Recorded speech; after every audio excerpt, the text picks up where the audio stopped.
Palpation abdomen की, इसमें superficial होती है और डीप होती है। सुपरफिशियल करने से पहले, जो भी करने से पहले पेशेंट से आपने कंसल्ट लेना है कि भाई कहीं दर्द वगैरह तो नहीं है, हाथ रख, जहाँ अगर वो कहे दर्द है वहाँ आखिर में जाना है, पहले वहाँ हाथ नहीं रखना।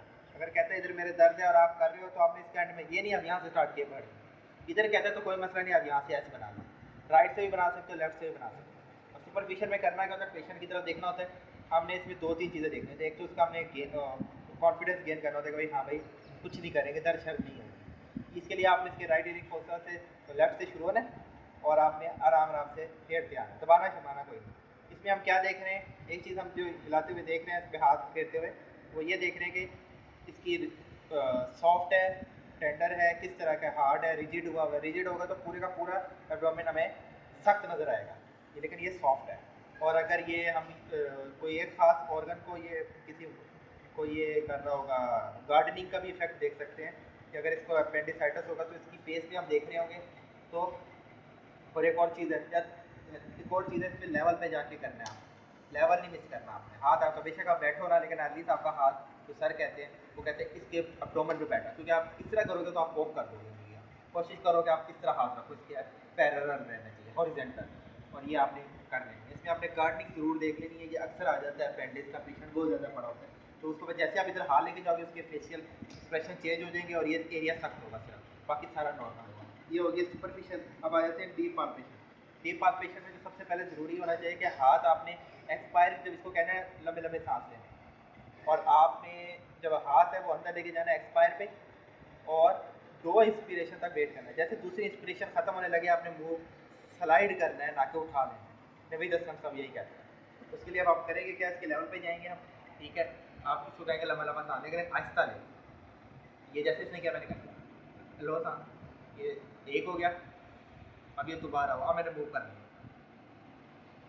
ये एक हुआ, ये 2 हुआ, मैंने फिर मूव कर लिया, फिर इसने किया, एक हो गया, ये 2 हो गया, मैंने फिर मूव कर लिया, फिर हमने मूव कर लिया, फिर हमने मूव कर लिया। इस तरह से आपने ऐसे बनाना है पूरा। जैसे अब ये जैसे ये इंस्पायर करता है, तो 2 इंस्पायरेशन के बाद ऑटोमेटिकली एक्सपायर ही करेगा, वो आपका हाथ दबा ही रहेगा। हाथ आपने स्टिल रखना है इस लेवल पे जाके, जैसे अभी करें एक्सपायर दबा दिया, अब आपने इसको छेड़ना नहीं है, दबाना नहीं है, अब इसको ऊपर लेके जाना। जैसे वो एक्सपायर करेगा ऑटोमेटिकली आपका हाथ दूसरी इंस्पिरेशन के बाद अंदर ही जाएगा एक्सपायर। ये हो गया आपका डीप पाल्पेशन होगी। इसमें क्या देख सकते हो, इसमें टेंडरनेस वगैरह देख सकते हो। सबसे बड़ी जरूरी बात है कि इसमें भी एक गलती हुई है ये कि आपने इसमें भी सर नबी रसम कहते हैं आपने फेस पे ही रहना है, नज़रें आपकी उधर होनी चाहिए, क्योंकि आप टेंडरनेस देखते हो। डीप पाल्पेशन में नज़रें आपकी कहाँ होनी चाहिए, पेशेंट के फेस की तरफ होनी चाहिए। ये आपका हो गया आपका। इसमें आपने क्या करना है, रखना चेहरा, तो आंखें अपनी चेहरे पर पेशेंट के है, उसको दर्द देखनी है। इसमें हम रीबोन टेंडरनेस भी करेंगे, आप 2 हाथों से भी कर सकते हैं, एक हाथ से भी कर सकते हैं। क्या करना होता है रीबोन टेंडरनेस में, आपने इसको एकदम लो, स्क्वायर करो, दबा के, फिर दबा के एकदम छोड़ दें पेशेंट के। जब ये एक्सपायर करेगा, इंस्पायर करो, दोबारा एक्सपायर कर, आपने दबा के एकदम छोड़ना है। ये आपकी रीबोन टेंडरनेस। जैसे हम छोड़ेंगे ना, इसको दर्द उठेगा, खासतौर पे अपेंडिक्स का अगर पेन होगा तो रीबोन टेंडरनेस बहुत अच्छे तरीके से आपको पता लगेगी। उसमें आप वॉक कर सकते हो, लेकिन कोशिश करो कि आपका ये वाला एरिया यूँ ना फिंगर करो, यूँ करो, उठा लो। इसलिए कहते हैं 2 हाथ इस्तेमाल करो, लेकिन ये लोग जो है ये एक पे ही करते हैं। खैर ये हो गया इसका। इसके अलावा वह ऑर्गन, सबसे पहले हमने अब लीवर करेंगे, फिर हम फर्दर करेंगे। अब लीवर में क्या, अच्छा एक और चीज़ भी, इधर मास भी हो सकता है, ये भी ध्यान रखना कि ज़रूरी नहीं कि हम सिर्फ टेंडरनेस देख रहे हैं, इधर कोई मास भी हो सकता है, कोई स्वेलिंग वगैरह। अगर यहाँ कोई स्वेलिंग या मास है तो फिर उसके लिए अलग से एग्जामिनेशन है कि आपने उसकी साइज़ देखना है, शेप देखनी है, साइड देखनी है, उसको दबा के देखना है कंसिस्टेंसी है कि नहीं। ये चीज़ें तो आप कर लोगे। जो असल चीज़ है वो ये है कि अगर तो ये इस अपर क्वाड्रेंट में है मास, तब आपने इसको कहना है इंस्पायर करें। वो स्वेलिंग मूव करेगी तो इसका मतलब है ये इंट्रा एब्डोमिनल है। अगर वो स्वेलिंग इसके साथ अंदर बाहर करो और वो मूव करती है तो इसका मतलब है वो इंट्रा एब्डोमिनल है, वो डायाफ्राम के साथ अटैच है। इसका मतलब वो इंट्रा एब्डोमिनल लीवर वगैरह तो वो सारे रिस्पायर पे मूव करते हैं, तो ये मूव करेंगे। अगर वो रीनल हुई या इसकी एक्स्ट्रा एब्डोमिनल हुई, फिर वो मूव नहीं करेंगे एक्सपायर पे। अब अगर उसके बाद अगर ये मेजेंट्री वगैरह होगी तो वो मूवेबल होती है, लेकिन मेजेंट्री वाले ना आपने हर जगह मूव करा के देखनी होती है, left to right, above down. जो मेजेंट्री होगी वो अपने अलॉन्ग द एक्शन तो मूव करेगी, लेकिन और उसके अगेंस्ट मूव नहीं करेगी। अगर मेजेंट्री ऐसे जा रही है तो आप ऐसे तो मूव करा लोगे, लेकिन आप ऐसे करोगे वो मूव नहीं करेगी। लेकिन अगर ओवेरियन सिस्ट या कोई और भी सिग्मॉइड का हुआ मास तो वो पूरा मोबाइल होता है हर जगह पे। फिर भी अगर आपको इंट्रा एब्डोमिनल और एक्स्ट्रा एब्डोमिनल का नहीं पता लग रहा तो आपने पेशेंट को कहना अपनी नेक को एक्सटेंड करें। अगर ये अपर में, अगर ये लोअर एब्डोमेन में तो लेग्स को एक्सटेंड करें, नेक ऊपर का। अब ये स्ट्रेट हो जाए, ये साथ इसके मसल टॉन्ट हुए। अगर ये इंट्रा एब्डोमिनल हुई तो गायब हो जाएगी स्वेलिंग, स्वेलिंग जो उभरी हुई होगी वो गायब हो जाएगी। लेकिन अगर ये एक्स्ट्रा एब्डोमिनल हुई तो ओवर प्रोमिनेंट हो जाएगी और वो मूव लेस होगी। इसका मतलब होगा वो आप सबकुटेनियस है। ये आपने ज़रूर देख लेना है। मास की कभी कभार आ सकता है बैठ जाते। अब ये ज़्यादातर सर्जरी में आ जाता है, लेकिन अब मेनली जो आता है लीवर, लीवर में यही है कि उसके ना 3-4 पैसेट है। तो एक जो मोस्ट कॉमन है ना वो है 2 हाथों के साथ। कुछ लोग सिंगल हैंड के साथ भी करते हैं, साथ कुछ ये अल्नर बॉर्डर को यूज़ करते हैं, अल्नर कह रहा हूँ, रेडियल बॉर्डर को यूज़ करते हैं इसके लिए, लीवर के लिए। हम 2 कर लेते हैं, जो अक्सर 2 करते हैं। सर नवीद असलम के भी फेवरेट और उसका भी सिराज मुनीर के लिए। सबसे पहले आपने पेशेंट को दर्द वगैरह तो वही नहीं है, वही वाला आपने इसको सांस का कहना है, लंबे लंबे सांस लेने और आहिस्ता आहिस्ता लेने। आपने आपकी ये जो फिंगर हो ये मिड क्लेविकुलर लाइन पर, निप्पल पे एक तरफ रख लो अंदाजे के लिए और दूसरी आप इधर रख लो। आपकी जो खींची उंगली हो वो अम्बिलिकस को टच कर रही है। अब आपने इसको कहना है कि हाँ लंबे लंबे सांस लो। अब एक्सपायर पे दबा दिया, ये एक हो गया। ये इसकी दूसरी दफ़ा इंस्पिरेशन और मैंने मूव कर लिया। फिर ये इसने इंस्पायर किया, अब ये दूसरा इंस्पायर कर रहा है।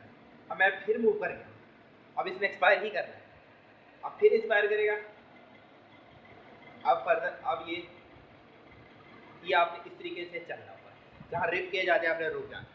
अब यहाँ रुक, अगर तो पाल्पेबल है फिर आपने क्या करना है, आपने इसके यहाँ भी जाना है, इधर भी चेक करना है एपिगैस्ट्रियम में, क्योंकि ये इलाजमेंट हमेशा इसकी ऐसे होती है। इलाज थोड़ा सा ही ऐसे पड़ा, ये बिल्कुल ऐसे नहीं पड़ा है, थोड़ा सा ऐसे पड़ा है, तो इसकी इलाजमेंट इधर एपिगैस्ट्रियम में भी चेक करनी है अगर आपको पाल्पेबल मिला है। अगर नहीं मिला पाल्पेबल तो फिर आपने इधर उंगलियाँ नहीं टिप करनी, उधर नहीं देखना है। दूसरा तरीका ये था कि आपने इस रेडियल बॉर्डर से देखना है, फिर वही पेशेंट को आपने कहना है कि लंबे लंबे सांस लो। और अब इसका ये कि हाथ आपका इधर होना चाहिए, ये जो आपकी मिडल फिंगर है ये आपकी अम्बिलिकस के करीब से जुड़ेगी, ताकि आप फील यहाँ कर सको। अगर आप इधर फील करोगे तो असल चीज़ आप यहाँ ढूंढ रहे हो, यहाँ आपको कुछ भी नहीं मिलेगा। इसलिए अपने हाथ इधर रखना है और इसको एक्सपायर में दबाना है। एक्सपायर, अब ये एक्सपायर मैंने दबाना, मैंने दबाना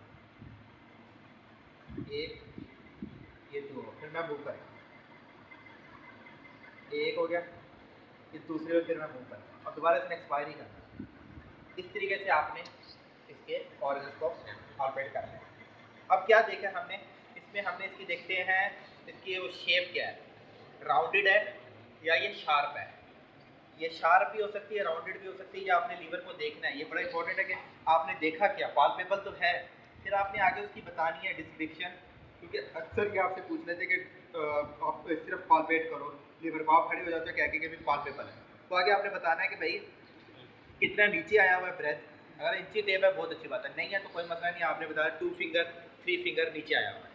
फिर आपने बताना है कि इसकी एजेस जो हैं वो शार्प है या राउंड है। अगर तो शार्प है फिर राउंड है, वो उसकी फर्दर है डिवीजन, वो डीप है। अभी बात है, उसके बाद आपने सरफेस भी देखनी है कि जो सरफेस है वो उसकी सॉफ्ट है या इरेगुलर है।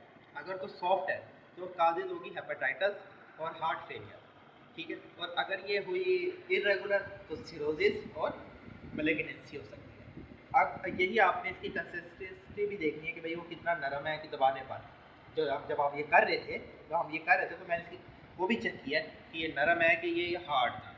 अगर तो ये सॉफ्ट हुआ तो इसका क्या मतलब है कि भाई ये वही CCF का पेशेंट होगा हार्ट का, या फिर ये होगा हेपेटाइटिस का। अगर हार्ड हुई तो ये मैलिग्नेंसी है या सिरोसिस है। एक और भी हो सकता है कि आप दबाने पर ना सिस्टिक आपको लगे ना, पानी फ्लूइड अंदर, जो लीवर है वो ना सॉफ्ट है ना कुछ है, सिस्ट लाइक है, तो उसके लिए उसकी भी बन जाती है हाइड्रेटेड सिस्ट वगैरह हुआ लीवर का, वो भी पता लग जाता है। एक और भी है लीवर वो होगा पल्सेटाइल होगा, आप दबा रहे हो और वो कांप रहा होगा, पल्स आपको पता लग रही होगी। और वो वाली कंडीशन जो है वो होती है आपकी एक तो हेपेटोसेलुलर कार्सिनोमा में और इसकी ट्राइक एस्पेक्ट इनशफिशिएंसी की वजह से ट्राइक एस्पेक्ट। अच्छा एक चीज़ रह गई इसमें जो है ना, इसकी काजेज जो है लीवर की, वो लीवर टेंडर भी हो सकता है और लीवर क्या कहते हैं मैसिवली इलाज भी हो सकता है। अगर मैसिवली इलाज है तो टेंडर की अलग काजेज है। तो जो इलाजमेंट है वो ये है, इसके हार्ट फेलियर की वजह से हो सकता है राइट साइडेड, पीछे बैक फ्लो लगेगा।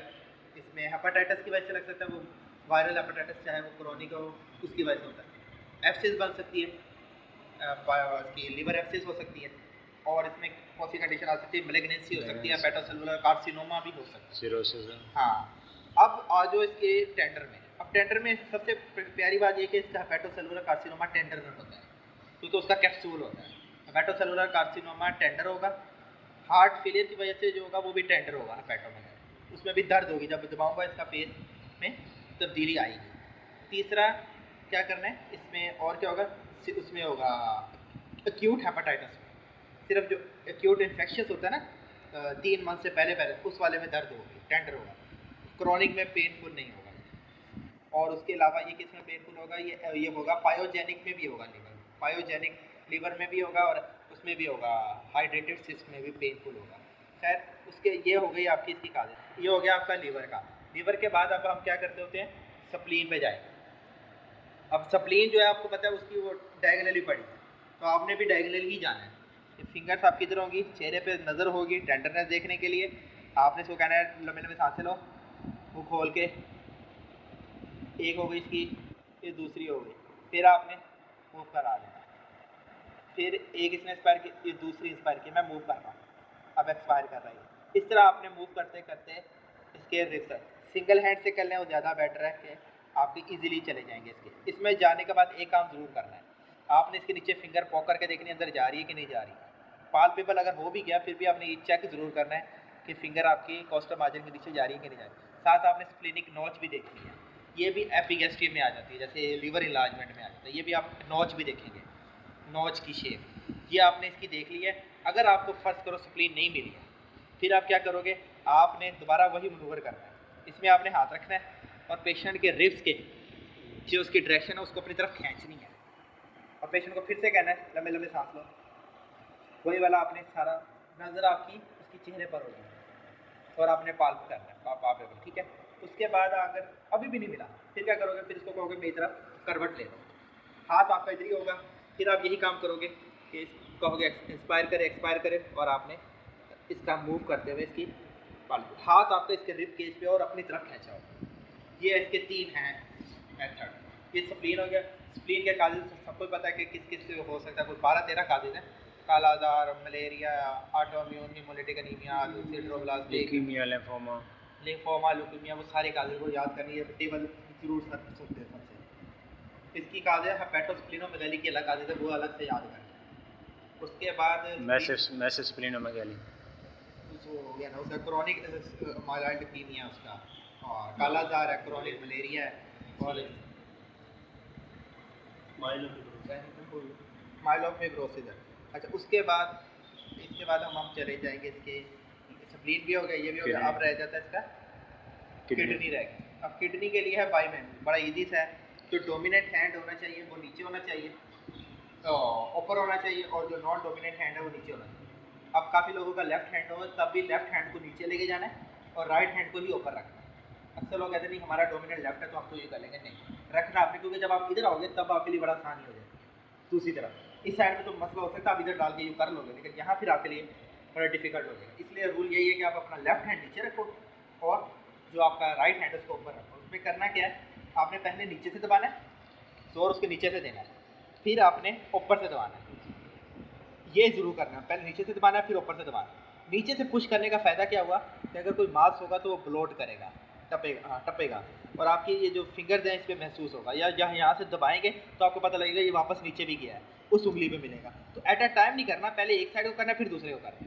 पहले नीचे से आपने उसको पुश करना है, फिर ऊपर से पुश करना है। यही आपने इधर भी करना है, और आंखें फिर भी पेशेंट पे ही रखनी है जिस तरह भी मुमकिन हो सके। आंखें आपकी होनी चाहिए पेशेंट पे कि मैं देख रहा हूँ दर्द तो नहीं हो रही उसको, ये एथिकल में ज़्यादा है। ये हो गया आपका किडनी का। अब किडनी की काजेज क्या हो सकती है कि भाई ये पाल्पेबल कब हो सकता है मास, तो ये हो सकता है कि भैया तो यूनिलेटरल है या बायलैटरल। बायलैटरल में या तो ये हाइड्रोनेफ्रोसिस हो, दोनों तरफ की कंजेनिटली हो सकती है, ठीक है ना, या फिर ये पॉलीसिस्टिक किडनी है, ठीक है ना। अगर ये यूनिलेटरल है तो हाइड्रोनेफ्रोसिस है, पायोनेफ्रोसिस है, कोई ट्यूमर हो सकता है, ठीक है। ये 3 का। अब एक और भी मेथड है, वो करवाते नहीं है लेकिन आना चाहिए, वो है रीनल पंच। मर्फी रीनल पंच है, वो हम ज़रूर चेक करते हैं। उसमें होता है पेशेंट को बैठाएंगे, बैठिए पीछे आइएगा, पेशेंट को बैठाना है, पेशेंट को बैठाना है इसमें रीनल पंच के लिए। और जो है ना इसके रिब्स को आपने देखना है, ये रिब्स हैं, ये रिब्स यहाँ रिब्स खत्म हो रही है, ये इसके वर्टिब्री है, इसके दरमियान एक एंगल बना होता है, इससे हम कहते हैं कोस्टो वर्टिब्रल एंगल। इस एंगल पे आपने अपना जो है ना लेफ्ट हैंड वो रख लेना है और आपने यू बनाना है पंच टाइप और इसे परकस करना है। अगर इसको दर्द हुई तो क्या होगा, अगर इसको दर्द होती है तो इसकी मतलब है ये पेरीनेफ्रिक एब्सिस हो सकता है या पायोनेफ्रोसिस हो सकती है। ये आप करते हैं, इसको मर्फी रीनल पंच भी कहते हैं, करवाते नहीं है लेकिन आका एक और भी है, वो रह गया था गाल ब्लैडर। गाल ब्लैडर को पालपेट कोई नहीं कराता, जब आप यहाँ कर रहे होते हो आप गाल ब्लैडर भी देख लेते हो। अगर वो कहता है मुझे दर्द हो रही है तो या तो ये स्प्लीनो है, टेंडर हेपेटोमेगाली है, या फिर ये हो सकता है गाल ब्लैडर। अब गाल ब्लैडर का 2 चीज़ें हैं, अगर तो आपको गाल ब्लैडर महसूस हो रहा है और पेशेंट को जॉन्डस है, फिर आप कहोगे ये कोरोवर्सिस साइन है, COURIS कोरोवर्सिस साइन है, उसको हम कहते हैं। वो अगर जॉन्डस है और मुझे सिर्फ पाल्पेबल दर्द नहीं हो रही, अगर मैंने इसकी रिस्ट पे हाथ रख लिया, और लोग राइट से भी करते हैं लेफ्ट से भी करते हैं मर्फी साइन, लेकिन ये मेडिसिन वाले राइट से कर लेते हैं, लेकिन सर्जरी वालों ने हमें बताया कि भाई आपने रिस्ट पे हाथ रखना है और आपने थंब को अंदर को करना है। इसको पेशेंट को लंबे लंबे सांस लें। अगर इसको पेनफुल होगा ना तो जब मैं अंगूठा इसकी एक्सपायर पे अंदर लेके जाऊँगा ना, ये एक पे सांस रोक लेगा, एकदम सांस ये रोक लेगा, ऐसे फर्स्ट करो रोक लेगा, मैं दोबारा अब ये रोक के खड़ा हो, इसका मतलब इसका जो मर्फी साइन है वो पॉजिटिव आ गया। दर्द होगा तो मर्फी है, नहीं होगा और जॉन्डस है लेकिन आपको गाल ब्लैडर महसूस हो रहा है तो इसका मतलब है इसको कोरोवर्सिस साइन है। और ये जो मर्फी साइन है पॉजिटिव है, ये कब होता है, कोलिसिस्टाइटिस में होता है मेनली, लिथियासिस में भी कहते हैं लेकिन होता है ये एक्यूट कोलिसिस्टाइटिस में है। और जो कोरोवर्सिस साइन है वो सीए पेनक्रियाज में, म्यूकोसील में और गाल ब्लैडर का कार्सिनोमा जो है ना, उन 3 कंडीशंस में ना कोरोवर्सिस साइन पॉजिटिव आ जाता है। ये भी हो गया गाल ब्लैडर, कोई करवाता नहीं है लेकिन आपको पता हो ये वो पूछना लें बॉक्स। तो ये हो गया आपका गाल ब्लैडर भी हो गया, किडनी भी हो गया। एक और भी होता है अयोटिक, वो कहते हैं हम अयोटिक ना वो भी पालपेट कर सकते हैं, अयोटिक ना वेसल्स को भी हम पालपेट कर सकते हैं। 2 फिंगर रख के रखनी है अम्बलाइकस के बिल्कुल ही राइट साइड में और दबाना है इसको और आपने पालपेट करना है। इसमें कोई पेशेंट को नहीं आपने कमांड देनी, ये भी आप कर सकते हो, करवाते कोई नहीं है। ये भी एब्डोमिनल आप अयोटा को पालपेट करने के लिए कर सकते हो कि अम्बलाइकस के बिल्कुल साथ ही आपने दबा सकते हो या एब्डोमिनल दोनों हाथों से। और इसके अलावा ये भी हो गया, इसके यूरिनरी ब्लैडर है, यूरिनरी ब्लैडर रह गया। यूरिनरी ब्लैडर को हमने हमेशा लेफ्ट हैंड पे करते हैं, अगर तो इसने पानी पिया होगा तब ये हाइपोगैस्ट्रियम में नॉर्मली आया, अम्बलाइकस क्रॉस कर गया तो हम कहेंगे यस कि ये हमारे लिए अब खतरे की बात है। तो सबसे पहले आपने इसके एपिगैस्ट्रियम पे हाथ रख लेना और पेशेंट को कहने का कुछ कहते हैं ना भी कराओ कोई ज़रूरत नहीं है, ठीक है ना, आप ना ही कराओ क्योंकि ये बहुत नीचे चला गया इसके लेवल से। तो आपने इसको चेक कर लेना, जहाँ पाल्पेबल होगा आपने वहाँ देख लेना। बाकी उसका भी अपर मार्जिन देख सकते हो, लोअर मार्जिन आप लोग नहीं देख सकते।